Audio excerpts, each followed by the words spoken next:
Hello and welcome to This Day in Esoteric Political History from Radiotopia. My name is Jody Avirgan. This day, April 1910, newspapers across the country are hailing the latest food trend to sweep the country, hippo meat. All right, it may not have exactly been a trend and it may not have been sweeping, but it was in this moment that there was a serious meat crisis in the United States, as well as a growing ecological crisis, and American lawmakers were considering a novel approach to solving both: growing hippos in the United States South for consumption. There was a proposal to allocate about $250,000 to go to Africa, grab some hippos, bring them back to the swamps of Louisiana, let them thrive, and then kill them and eat them. Problem solved. Now, of course, if we cut to 100 years later, you've probably noticed that this plan didn't really stick. But it is worth discussing why lawmakers were so desperate to find a new meat source and why our taste in food can be so reluctant to change. So here, as always, are Nicole Hemmer of Vanderbilt and Kellie Carter-Jackson of Wellesley. Hello there. Hello, Jody. Hey there. And our special guest for this episode, who else would we have on but Dan Pashman, host of the Sporkful, the legendary food podcast, overall brilliant food thinker. Dan, thank you for coming on. Hey, everyone. Thanks for having me. And I forgot to include your biggest accolade as of late, inventor of a new pasta shape, which maybe we can talk about that towards the end, but that is kind of your world now.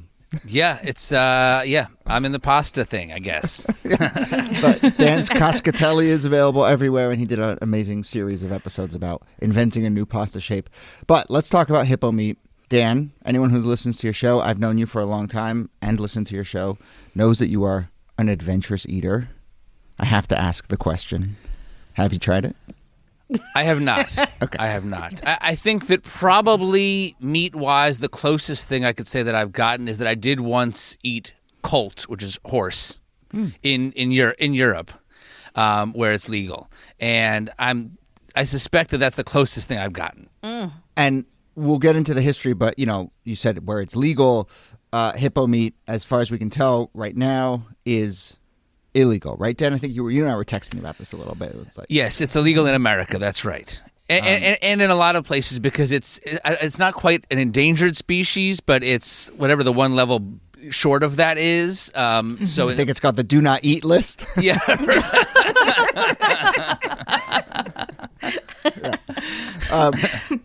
So for this historical story, Niki, Kellie, I'm curious. I mentioned that the imperative here was there was a food crisis and that there was an ecological crisis or incentive.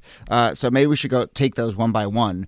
What is the sort of larger food context that led to people starting to get creative, I guess, in terms of trying to find new meat sources? The United States was undergoing some pretty dramatic changes in terms of land and population in the early 20th century.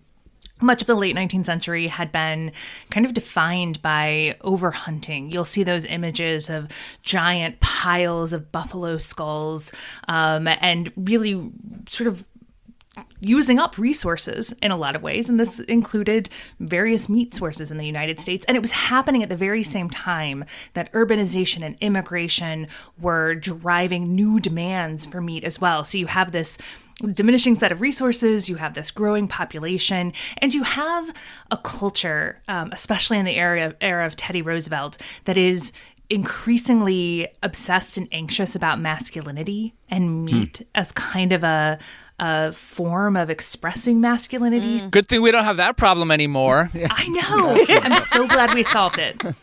Thank goodness. Toxic masculinity went away when we got enough meat. Check. I know. I mean, it's also a sort of an existential crisis, right? Because it's the end of the frontier or the closing of the frontier. And so now this idea of like where to go next, what to conquer next, what to eat next becomes a real question, especially when we think about, land shortages and where we would get a new meat supply and what spaces would be ideal for that meat supply. Thinking about hippos and the swamp. I mean, the fact that someone's thinking about it, we've got swampland in Louisiana. This is perfect. But I mean, it's another way of using a land source that people thought pretty difficult, if not impossible to use.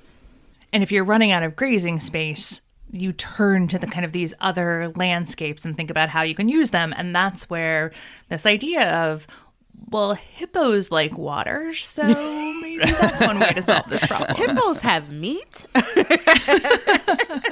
Meanwhile, I'm from New Jersey. We have swamps in New Jersey. We could have gotten the hippos in Jersey. That would have been that would have mixed things up.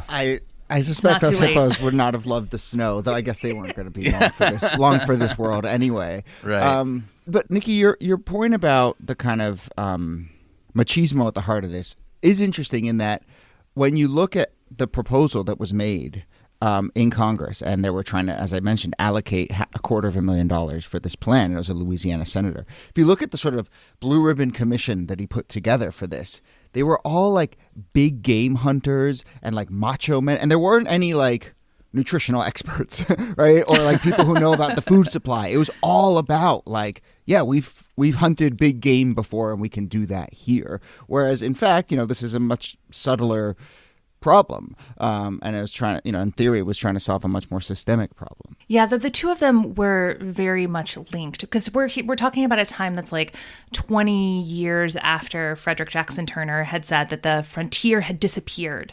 And that was supposed to be the space where you were going to demonstrate your manhood by going out to the frontier and taming the wild lands. And so you have people like Teddy Roosevelt who after that moment are going not just out west, but over to places like Africa. Roosevelt was a big game hunter as well. And so it's the combination of all of those things. Like maybe we can solve these problems, not just the meat food supply problem, but taming these big game African creatures here in the U.S. I have a question. Like the logistics of this. Like, how do you go over to Africa? I'm not sure what country they were thinking about at this point. Let's just say Botswana. How do you go over to Botswana, load up ships, a very heavy hippopotamus?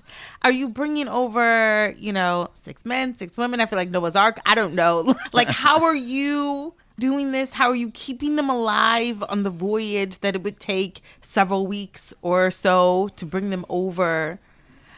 None of this sounds like a good idea. Like, none of it. It sounds expensive. It sounds lofty. It's not a great plan. There's a reason why we don't have hippos. Right. Because even if you solve the shipping problem, then you bring them to the United States. And one of the things that they were arguing was that water hyacinth was getting into all of the swamps in Louisiana and the hippos would help solve that. But introducing all of these exotic invasive species into the American South was not going to go well. If those hippos survived, there's a good chance they were going to become kind of the king fauna of the region, and you were going to have a big old hippo Right. problem. I mean, there's a reason why like so many sci-fi movies and all kinds of movies involve like humans thinking they're going to fix a problem by altering nature.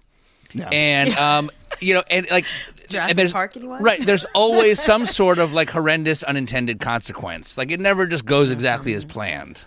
Well, and especially Yeah. in this case, if part of the imperative was to solve an acute hunger crisis, it's going to take generations for those 10 hippos you bring over to reproduce to get to scale, right? And to sort of like eat into, so to speak, the cattle industry. Well, and think of the crisis they're having now in certain parts of the American South with feral pigs, feral hogs. Imagine it's feral hippos and how challenging that problem would be. So, Dan, what is your sense? If we take a step back and we kind of look at, you hinted at it a little bit, but do you have a sense of what hippo meat tastes like? And, I think part of the argument here was not just the logistics that Kellie was pointing out of how hard it would be to bring over, but also like, can we shift American taste to the point where they would be willing to eat hippo when they're used to eating cow? Right. I mean, look, I as I said, I haven't tasted hippo. Based on my rudimentary Google searching, the internet tells me that the taste is mild, less than lamb, more than beef, maybe more marbled than venison. I don't know. In my experience, I feel like people want to. Maybe I'm just not the most refined taster. Mm-hmm. I feel like people want to think that like every meat is so radically different from every other meat and has its own unique flavor. And maybe if I was highly trained in the field of tasting and had put a lot of focus on it, I would taste those differences. Like to me, like you put enough sauce on it, like yes, of course, chicken and steak aren't the same thing, but like If you're gonna tell me it's kind of like less flavorful than lamb, more flavorful than beef, fattier than venison, like, okay, I get it. It's kind of in the hoofed animal genre. Yeah.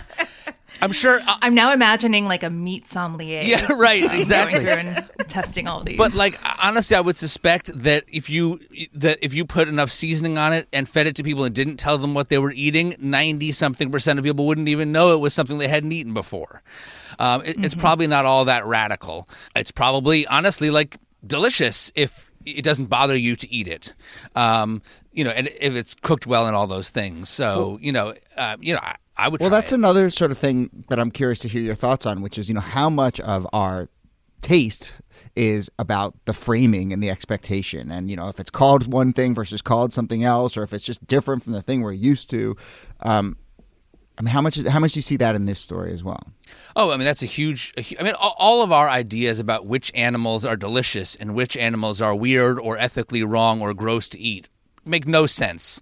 They're all contradictory. It all depends on where you grew up and what you grew up eating. The idea that people would eat chicken and beef and pork but think that eating horse is so awful makes no logical sense. If you're going to say I'm not going to eat any animals, okay, at least you're like logically consistent. And environment expectation has a lot to do with it. Environment has a lot to do with it. There's a researcher in the UK named Charles Spence who's done a ton of research all about all of the hidden factors that affect taste perception. Things like the lighting, the music, the size and shape and color of the plates. If the music playing in a restaurant matches the culture of the cuisine that you're eating, people will rate the food as more authentic. Whereas, like, if you go to an Indian restaurant and they're playing Frank Sinatra, people will rate the food as less authentic, regardless of what it actually tastes like. Wow. There's a million more studies like that. One of my favorite restaurants ever, I will just say, sorry, it was a sushi restaurant that always played bossa nova, and I thought it was the best thing in the world. There was like two amazing cultures were there, but I was like, I don't know, to me that was great. It made the sushi taste better. But anyway. But did you find the sushi less authentic? Maybe, I don't know.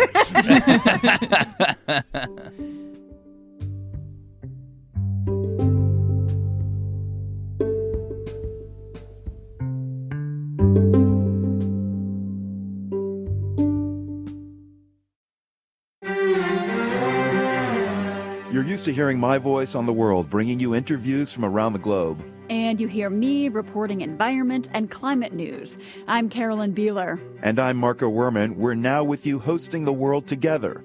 More global journalism with a fresh new sound. Listen to The World on your local public radio station and wherever you find your podcasts.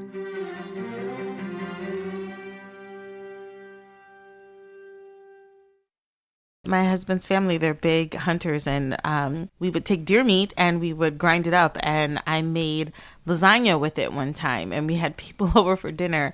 And my friend, as he's getting his second helping, is like, oh my gosh, this is so good.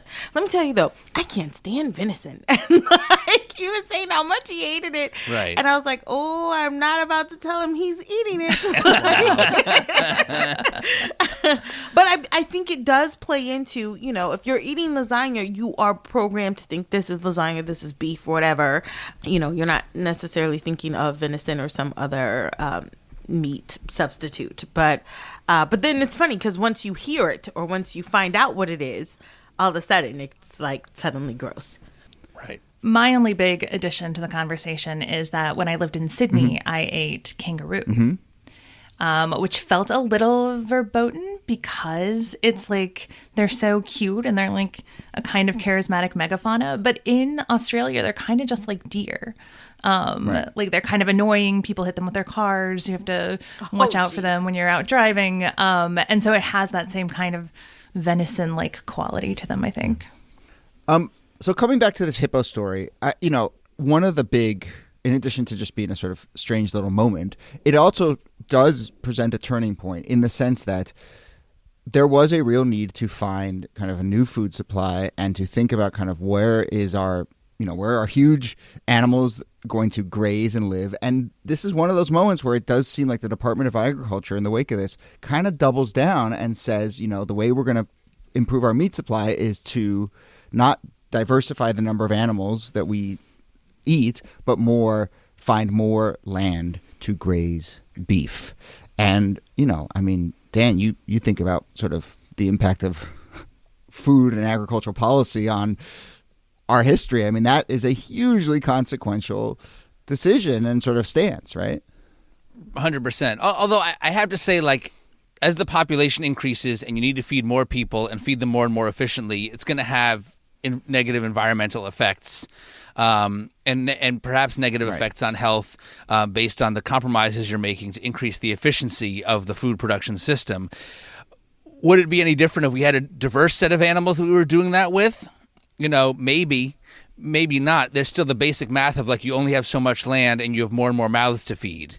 And so to do that to do that efficiently, you're going to have to make compromises. Yeah, maybe they'd be clearing forests to make room for swamps, artificial swamps to raise hippopotamuses. 100%. And there'd be some other negative environmental impact. I mean, to me, honestly, like, what's interesting to me is this sounds a lot like the lab-grown meat stuff we're hearing about today, where you hear about, like, there's environmental issues, the animals are a problem, we need to use science or technology or research, we need new ideas to fix this problem. And so you have lab-grown meat and or, the impossible beyond meat sector where they're trying to use science and research to come up with something that hopefully will be a positive impact, but won't fix all the problems and may create other problems.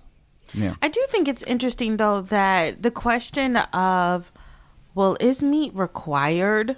Do you know what I mean? Like, I think that instead of saying, like, what other meat source can we find, like, maybe doubling down on saying, like, well, why don't we just expand to more vegetables and grains and, like, things of that nature. What else is hearty? If it's about feeling full, like, cornmeal will do that, like, or grains and things of that nature. So I don't know that this would have been the moment to completely shift the American diet, but it does beg, I think, some interesting questions about why we think meat is required.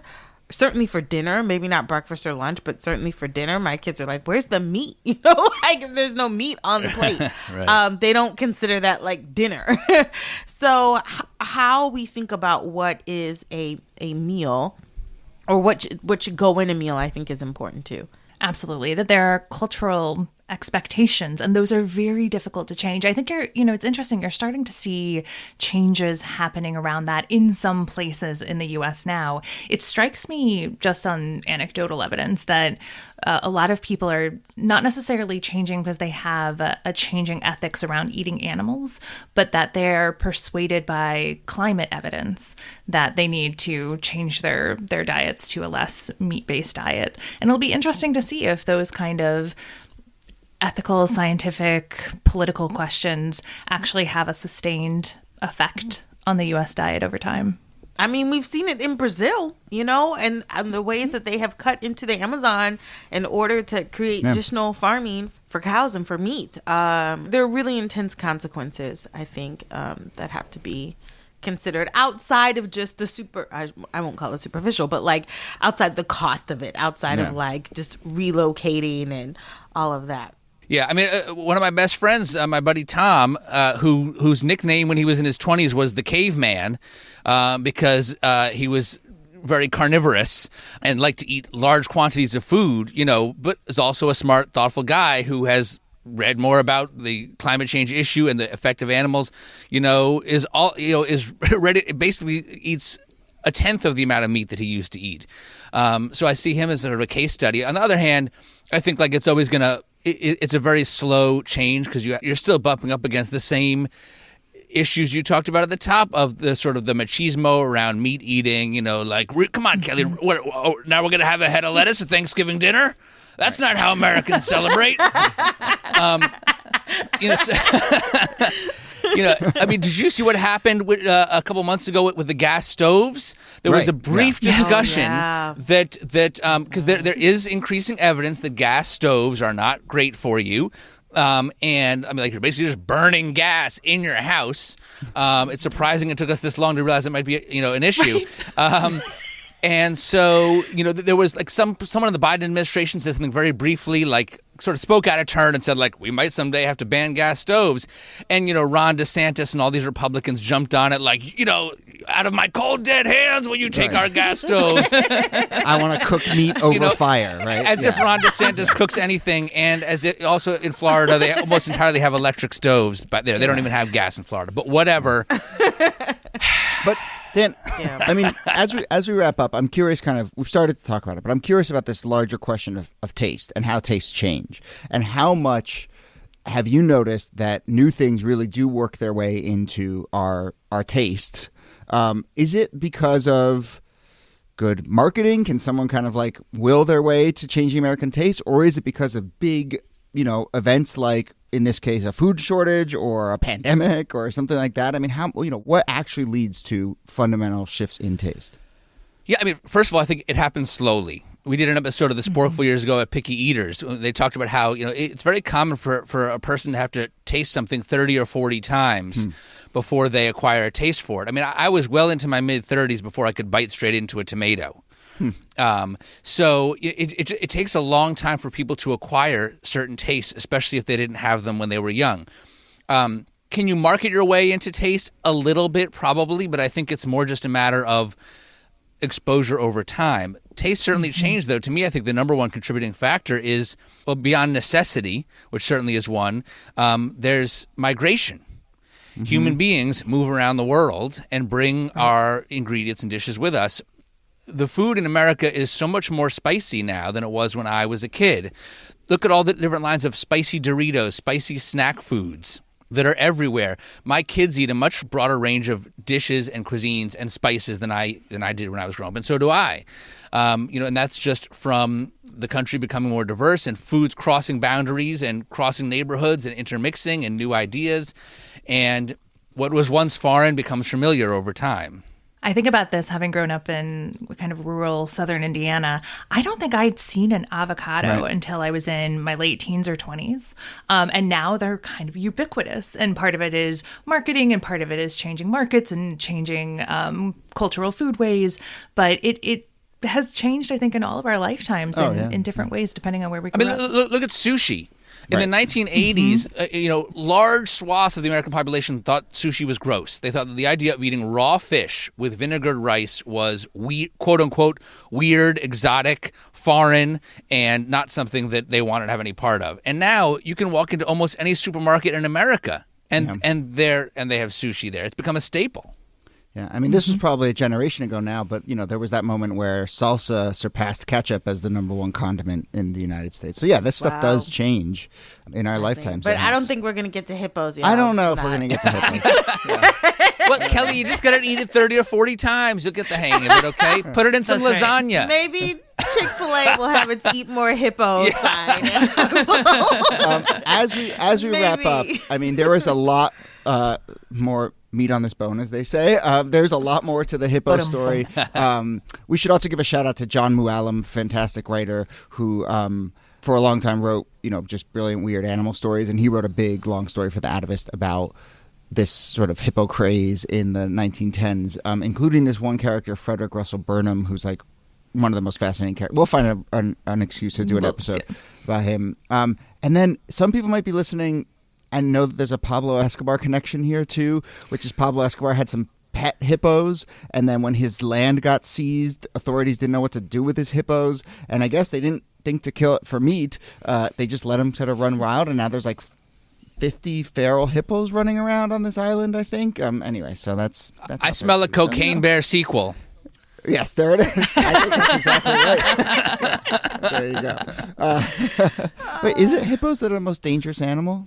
Is that right? Is it hippos? Yeah, they're savage. Yeah, they kill more. They kill more people than any other animal in Africa because they just move fast and they can't see, and people light fires and they just sprint over them. But anyway, that's for another time, I suppose. All right, Dan Pashman, this has been really, really fun, and I'll give you another little nod to the pasta here. You want to tell people about the pasta real quick and where they can find it? Yeah, sure. So the pasta shape is called cascatelli. It's designed to be great to sink your teeth into and hold a ton of sauce. It's in a bunch of stores all around America. It's made by a company called Sfolini, Sfoglini, and you can also just order it right to your door through Sfolini's website. And I'll just say Dan's whole series on developing a new pasta shape was one of my favorite things ever, because you did journalism and you asked, and then you actually converted it to the real world and actually started making the thing as opposed to just talking about different pasta shapes and so forth. So it was very cool. I appreciate it. That one's still up in the Sporkful podcast feed. It's called Mission Impossible, that series. Love it. There you go. Of course it is. Of course it is. All right. Nicole Hemmer, thanks to you as always. Thanks, Jody. And Kellie Carter-Jackson, thanks to you. My pleasure. Thanks for listening. Our researcher and producer is Jacob Feldman. Our producer is Brittany Brown. Our transcripts, which you can find on our website, are done by Kala Nakua. This Day in Esoteric Political History is a proud member of Radiotopia from PRX, a network of independent, creator-owned, listener-supported podcasts. Audrey Mardovich, executive producer. Yuri Lasordo, director of operations. Thanks to all of you who support this show by being members of Radiotopia. Find transcripts, sign up for our newsletter, find us on social, suggest topics, all that and more at our website, thisdaypod.com. See you soon.